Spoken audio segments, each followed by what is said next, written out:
fiery horse with the speed of light, a cloud of dust, and a hearty hi-yo, Silver, the Lone Ranger.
With his faithful Indian companion, Tonto, the daring and resourceful masked rider of the plains led the fight for law and order in the early western United States.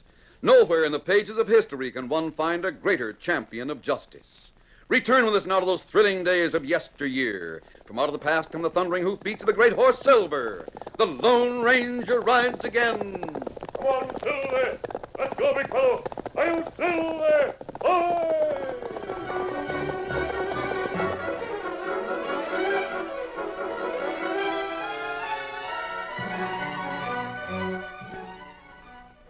One of the Lone Ranger's most amazing adventures began when a bolt of lightning flashed across the sky and met the earth at the top of Thunder Mountain.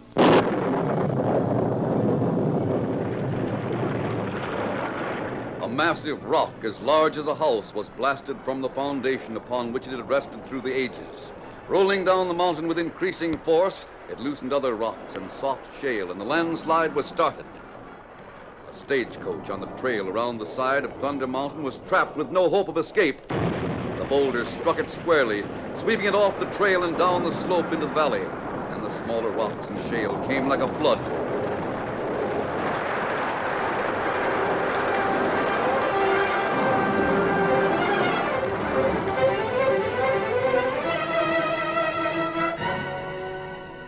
No one knew what had happened to the Butterfield. After several weeks, the search along the trail was given up, and the disappearance of the stagecoach called an unsolved mystery. 2 months of rainy weather washed away the loose rock that concealed the buried stage, and the first to see it was the Lone Ranger. His nephew, Dan Reed, and his faithful Indian companion, Tonto, helped him dig until he exposed the bodies of the driver and the guard. Gosh, they didn't have a chance. No, they didn't, Dan. We go to town, report finding stage? Yes, Tonto. Get our blankets. We'll wrap these men and leave them here for the time being. Are you going to try to find out who they are? Yes, Dan. They'll probably have something in their pockets to identify them. Here's something wrapped in oilskin. Well, it must be important. What is it? A letter. Fate must have brought us to this valley. What do you mean? This letter is addressed to me. Here, blankets. Look, Tonto. The driver had a letter in his pocket. It's addressed to the Padre at the mission. It says on the envelope, "Please give to the Lone Ranger." Do you know who sent it? Yes, the name's on the envelope. It's from a friend of ours, a woman we haven't seen for years. And who that? Mustang Mag. Mustang Mag? Well, golly. Yes. Mag is one of the finest, strongest, and most honest women in the West. Let's see what she has to say. I wonder if Missouri is still working for Mustang Mag. I wonder. What'd she say? She says the happiness and future success of more than a score of children may depend on us. She wants us to go to her ranch as soon as possible. As soon as possible? Oh, golly. This letter was written 3 months ago. I wonder if we're too late.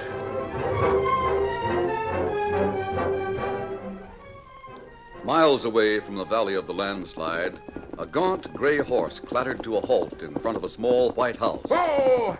Oh there! Oh! A wiry old man wearing a battered black hat and a faded blue denim shirt slid to the ground.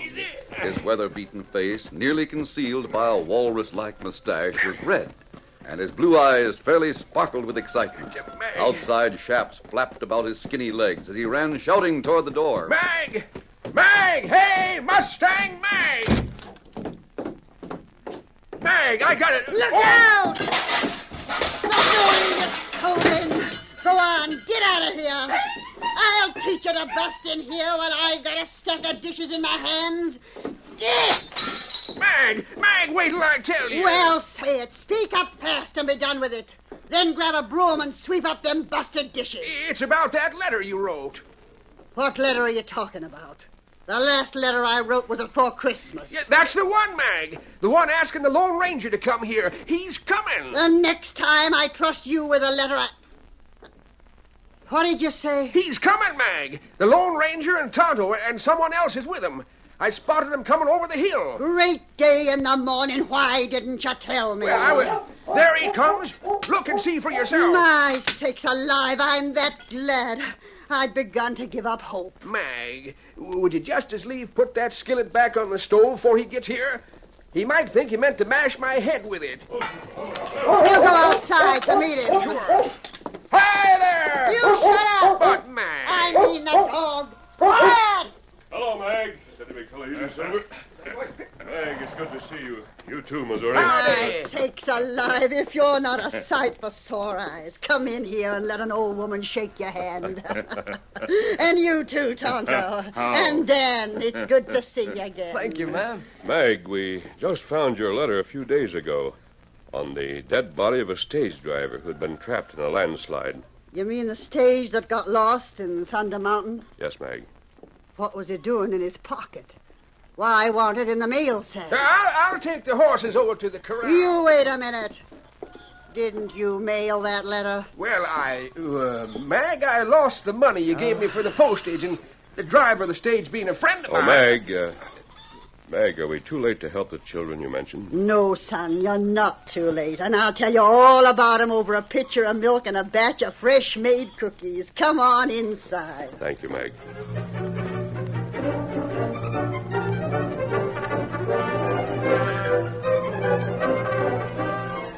I'll put the cookies where you can reach 'em, Dan. Just wade in. Golly, they sure look good. Now, about them 20 youngsters. They're the ones that went to Liz Martin's school. Did you ever know Liz Martin? I think I've seen her, Mag. Isn't she a little old gray-haired lady weighing about 90 pounds? She was. Was? Liz always reminded me of a mouse. But by thunder, she sure died like a fighting Mustang. She did? Yep. You see, the school caught fire from the stove. Liz got all the youngsters out, and while she was standing watching the fire, she counted noses and come out one short. Bobby Burton was still inside. By then, the building was a mass of flames, but that didn't stop Liz. She went hog wild, dashing in through the smoke and fire, and found the boy trapped in a corner. She whopped off her jacket, covered Bobby's head with it, and got him outside. A crowd had gathered around, and when Liz saw that the boy was safe, she keeled over in a faint and never come conscious. The excitement was more than her heart could stand. Country like this makes wonderful people. It does that. Then it's up to the people that are here to make it the right kind of country for the youngsters that are growing up.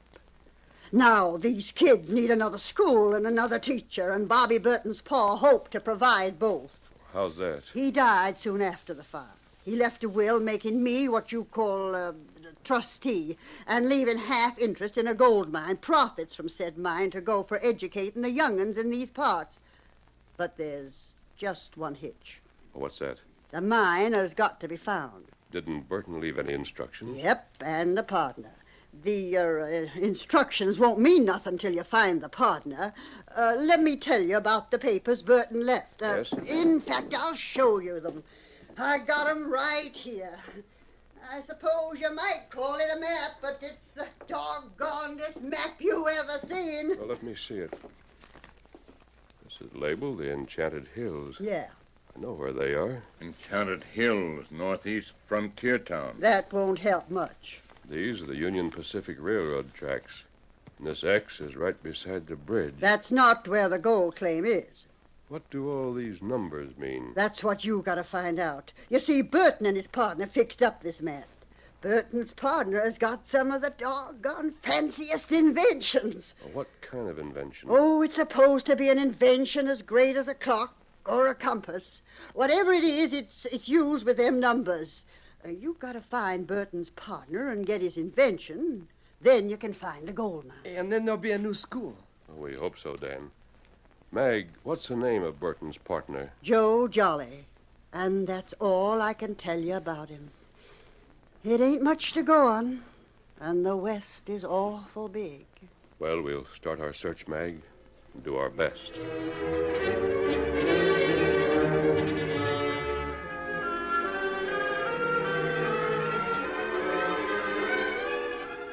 The Lone Ranger organized his search, sending Tonto in one direction and Dan Reed in another to inquire at towns and villages, army camps, and Indian settlements. Joe Jolly?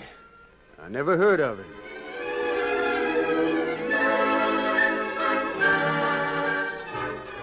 Nobody of that name ever booked passage on this stage line.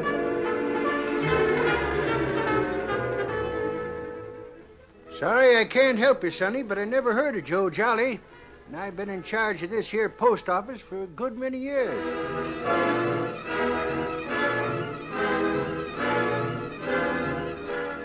It was a discouraging search for all three as the weeks went by. But finally, the masked man's perseverance was crowned with success when he met a traveling salesman. Oh, Joe Jolly? Yes, sirree, I know him. He runs a branding iron shop in Frontier Town. He's quite a character. How's that? Well, he calls himself an inventor. His branding iron shop is chock full of the doggonest assortment of gadgets you ever saw. Joe can make anything out of metal. He's got fancy locks, burglar alarms, Steady there, and... Silver, steady, Hey, where folks. you going? The frontier town. Oh. Steady, big fella. Come on, steady there.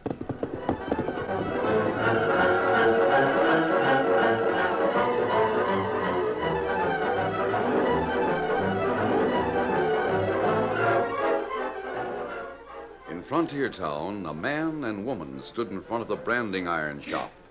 As soon as that customer comes out, Annie, you go on in. Listen, Slade, I'm not afraid to go through with our plans, but I don't want to risk my neck for nothing. What do you mean, for nothing? Are you dead sure Joe Jolly's got a lot of cash? Well, I know he has. Been saving it for 5 years to develop some new invention. Maybe we'd do better if we stole that. We'll take his cash and be satisfied. Thanks, Joe. Here comes a customer. All right, Pete, come again. Now, Anna, go on in the front door, and I'll go around the rear. You'll have to take care of anyone who comes into the store while I take care of Joe Jolly. Right. Top of the morning to you, Missy. Well, I reckon you're a stranger in Frontier Town. I want to talk about a branding iron. Yes, ma'am, that's my business. Step right in. Now then, miss, what can I do for you? Hey, Joe. Joe Jolly, come back here, will you? Sakes alive, there's someone in the back room. Excuse me a minute, miss. Don't recognize the voice. Wonder who it could be. Say, mister, what are you doing here? The door for strangers is at the front. I come on a special errand. What? A gun. Now, see here, mister, you fire that thing in here and the whole town will be on your neck. I don't have to fire it. I'll use it this way. Ooh. That'll take care of you.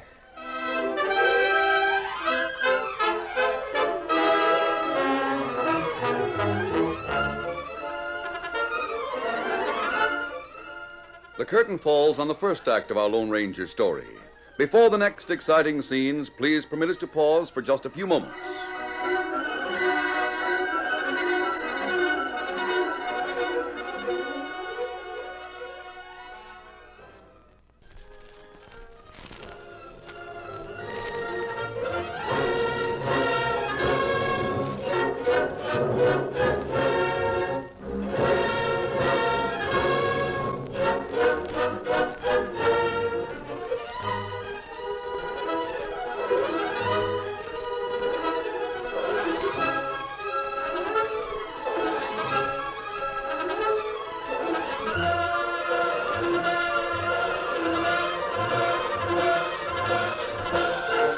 Now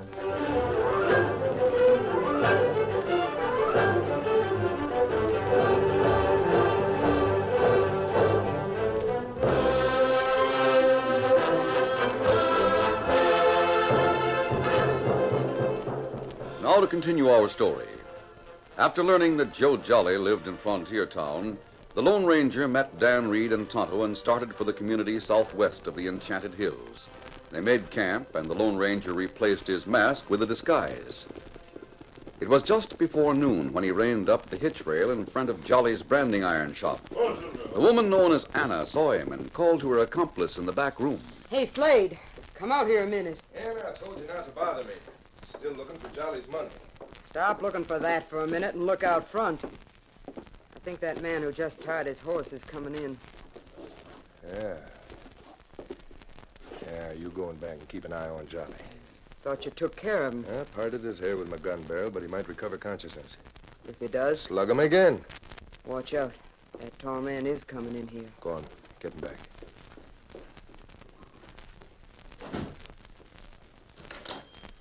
Well, good morning, mister. Are you the proprietor of this shop? Who else do you expect to find here? Is your name Joe Jolly? Sure. I've come a long way to find you, Jolly. Yeah? You and a man named Burton shared ownership of a gold mine. You say we shared it. Don't we still share it? Well, Burton is dead. He left his interest in the property to the community, so a school might be built and supported. Generous of Burton. I've brought a map with me. You'll have to decode it. You have the map all right, but how do I know you didn't steal it? I've brought a copy of Burton's will. Also a letter from the woman who's trustee. You could have stolen those, too. Perhaps you'd better go to the lawyer's office and talk it over with him. Now, perhaps that won't be necessary. You can tell me you're on the level by telling me how this code is supposed to operate. These numbers are to be interpreted through one of your inventions. What invention? I'm sorry, Jolly, I don't know. All I know about it is that it's supposed to be an instrument as important as a clock or compass. What makes you think I have an invention such as that, Haven't you?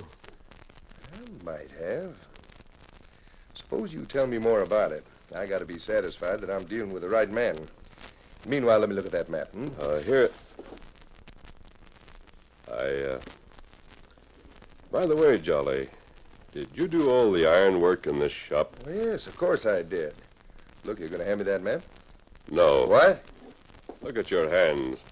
My hands? What's the matter with them? They're not the hands of an ironworker. What do you mean by that? It's your turn to do some convincing. I want proof that you're Joe Jolly. Why, you... Who's back there? That's none of your business. Now, get him out. Oh, you want gunplay? I don't. Boy, you... Now, we'll leave your gun on the floor. Come on. You're going into the back room with me. We'll see who's back there. Let me go. Do you hear? Let me go. Straight ahead. Any bullets that are directed toward me will have to go through you first. Now, open that door. The girl. Who are you? I'm Johnny. I was slugged. Oh, my head. What do you know about this? I'm not answering any questions. There were two of them. That man, also a girl. She went out the back door when she heard you coming. She's getting away. So you're Joe Jolly. I am. Does the name Burton mean anything to you? Joe? My partner. Did he send you here? How did you find me? Where is Burton? You're the man I want to see. You and I have a lot to discuss.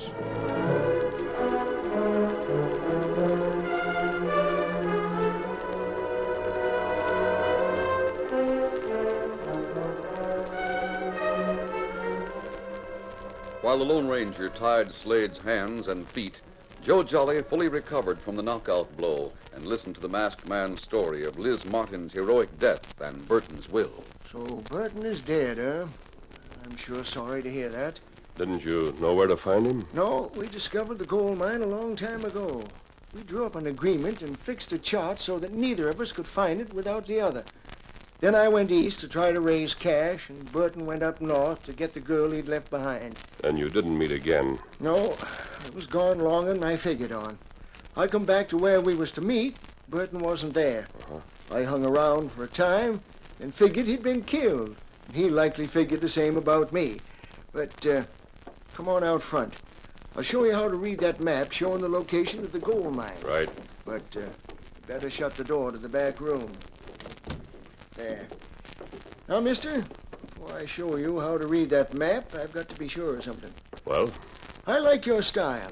I feel inclined to trust you in spite of that mask. But I've got to be sure I'm making no mistake. Joe, I was Now, only... wait. A year or so ago, a masked man rode into Frontier Town on a horse as white as the one that's tied to the hitch rail. He did a lot to help Sheriff Two-Gun Taylor. Yes? They called him the Lone Ranger. I heard of him, but I never got to see him. Maybe I'm seeing him now. Would this silver bullet help? By Godfrey, that does it. Two-Gun Taylor's got one just like it. Now we're set to go ahead.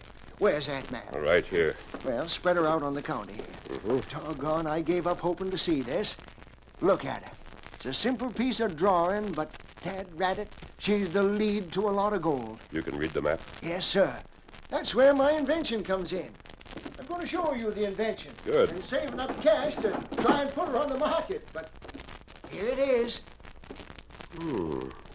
Not much larger than a watch or compass. That's right. And it's something like both. You see, a watch measures time, a compass shows direction. My invention shows distance. Distance? That's right. Now, listen to her work. I hook it on my belt, so. Uh-huh. Now I move. Hear it clicking? Yes. It works without winding up. It's always ready to show how far a man has traveled. Oh, I see. It clicks once for every stride. But here on the face, these figures change the number of strides into miles. Oh. And all you got to do is watch this while you're walking. You can see the numbers change, showing how far you've traveled. I call her a pedometer. Pedometer? Yeah. Now as to the map of the gold mine. You see these numbers? Yes. Starting right here where we mark this X. You walk due east. That's what the letter E means. Uh-huh. Go east and watch the pedometer till she shows this here number. Then turn north, northeast, walk again. Watching the pedometer. Right. All you got to know is the length of your stride. Joe, let's take that would-be thief to the sheriff and go after your gold mine. Right. There's no use waiting for someone to get the sheriff. We'll deliver that thief ourselves. I reckon he was after the cash I've been saving up. But with the gold mine, I can really do things with my invention. Joe, look. What? He's gone. Here are the ropes.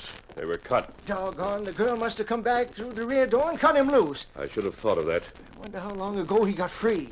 He hasn't been gone long. Maybe he overheard what we were saying. Maybe he knows we're after a gold mine. I think he does. Why do you say that? He slipped away without making an effort to find your savings.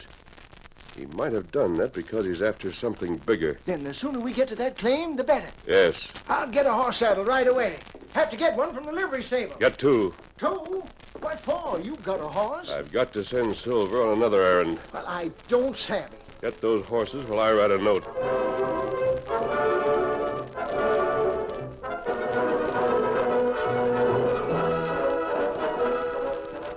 Joe Jolly obeyed. He hurried to the livery stable, waited while two strong horses were saddled, then returned to his shop. He saw the masked man at Silver's side. I'm fastening a note to the saddle. Yeah, so I see, but I Silver, you're to go to Tonto. Understand, boy? Tonto. Hey, he acts like he savvies what you say. All right, Silver. On your way, boy. Go on, Silver. Well, I'll be doggone. Is that horse heading for your Indian friend? Yes, and we're heading for your gold mine. Steady, easy, boy. Lead the way, Joe. Get up! Come on, boy.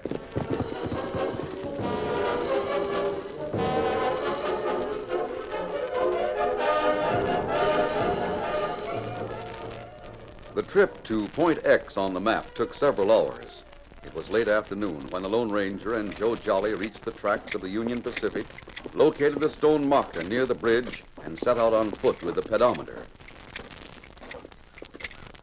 Joe watched the counter on the small instrument. The Lone Ranger watched a compass to keep the bearings straight. The land was rugged, hilly, and rocky. Now we stop. Another turn? No, we should be right on the spot. Me and Burton marked the place with a slab of flat rock. But a landslide or the rains or something washed a lot of dirt over this ground and hid the slab. I've looked for it a dozen times, but never found it. If your pedometer is accurate, we should be very close to the place. Well, I'll do a little scratching around here. I'll help you.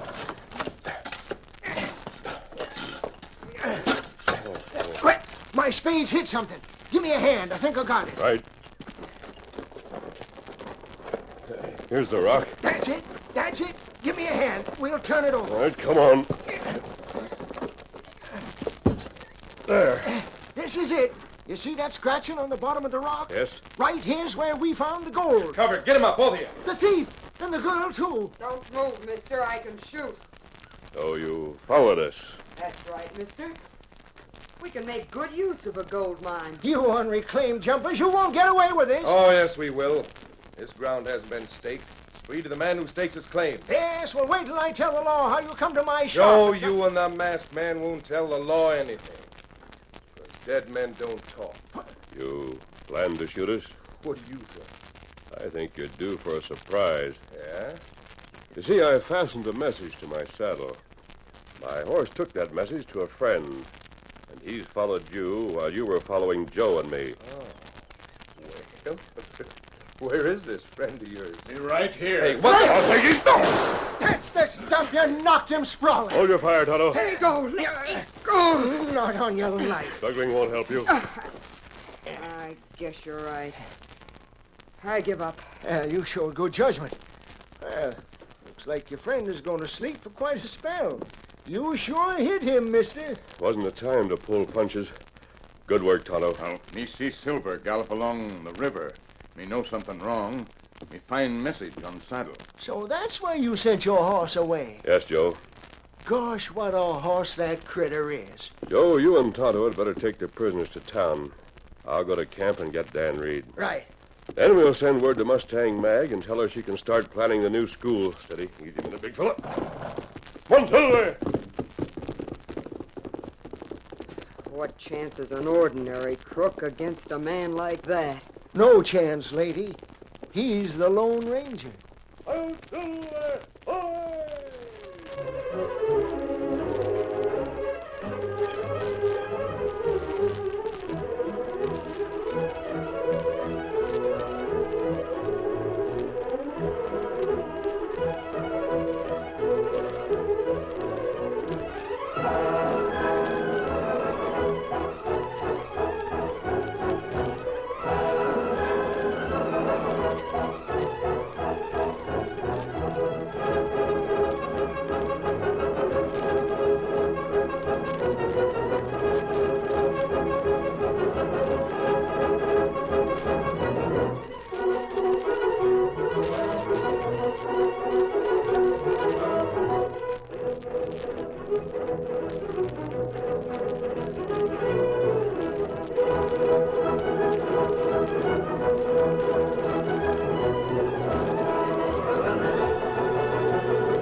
The story you have just heard is a copyrighted feature of the Lone Ranger Incorporated.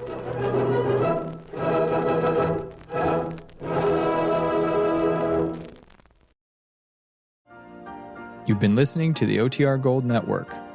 Find more classic radio at otrgold.com.